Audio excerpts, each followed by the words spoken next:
So here is part 2 of the story I did earlier, which was called Congratulations Are in Order. Now, as you all recall, this is about the guy who, with his girl for 7 years, all ready to propose to her, bought the ring, he's getting ready for this big 7-year anniversary party, he was going to pop the question, came home from work early, and lo and behold, comes home and finds his girlfriend in bed with his brother. And they were getting it on so loud, the music was blaring, that he literally took his phone out and started taking pictures of it for proof, kept calm. He labeled himself as a high-functioning socio-something. I don't know if I'm allowed to say that on YouTube, because YouTube's crazy. And had the big party and put it on the projection thing, or whatever the hell it was. And the whole family and friends got to see pictures of the brother and girlfriend hooking up, and he left. And now you're going to see where things have left, where things will pick up after that.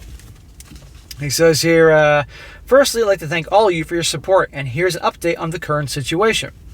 So I've had a few days to gather myself, and I've spoken to my family and friends regarding the mess. Frankly, I'm at a better place mentally thanks to all the support I've gotten, both from my family and friends, as well as the Reddit community. I'm kind of surprised any family and friends are on his side, even though it's warranted still. To clarify a few things, my parents had given their other son a week to pack up and find a new place to stay. He skipped town and ghosted everyone.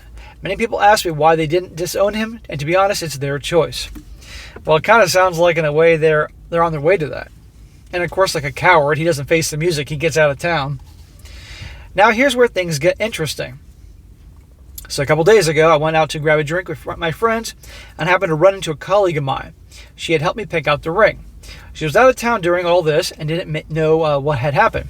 Introductions were made, and before I could get a word in, she asked me how the proposal went, the one topic I was trying to avoid. A look of shock had spread across the faces of everyone at the table, and my colleague just looked surprised. Nobody knew about the ring. A lot of yelling and questioning later, everything was made clear. People would hear that story and they just wouldn't believe it. Like what?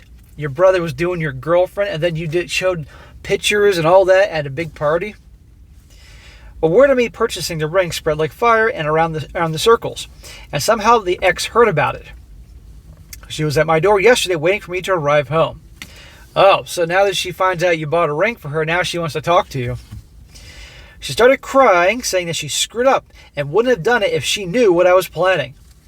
Oh, okay, that makes it all better then. It's my fault because I didn't propose fast enough or something like that, and therefore she gets a pass for not only cheating with another dude, but also cheating with my brother. And demanded to see the ring. Demanded to see the ring? I just stood there trying not to lose my temper. She begged me to talk to her, not letting me enter the house.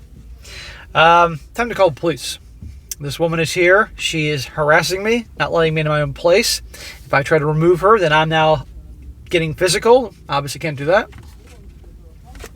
I refused and calmly told her to leave, but she wouldn't listen.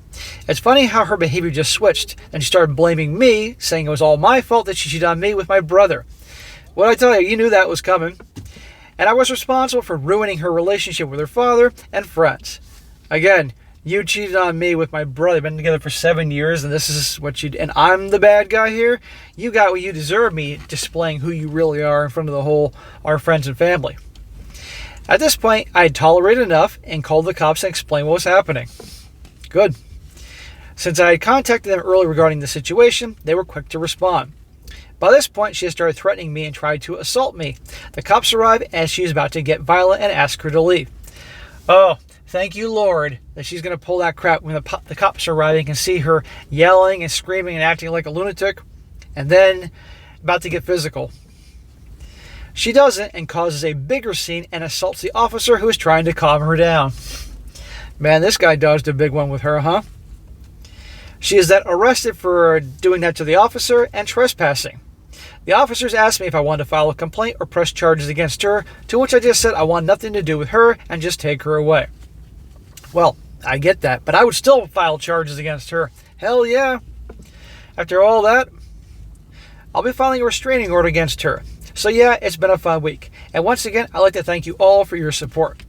Well, brother, you're welcome. And all the guys that helped him on Reddit, it goes to show, sharing these stories, posting these stories, they are for guys therapy because they can get things off their chest, but also they can get some good pieces of advice. They can also get horrible advice and people throwing fits and yelling at them, but you take the bad with the good.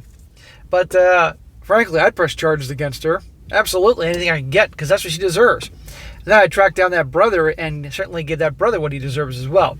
But anyhow, guys, can't make this stuff up. And once again, to show you that you can be in a relationship for a long time, think everything is great, and then you come home early from your meeting or business trip or whatever it happens to be, and there's your brother porking your girlfriend. So yeah, keep an eye open for red flags and all that, amongst many things I talk about.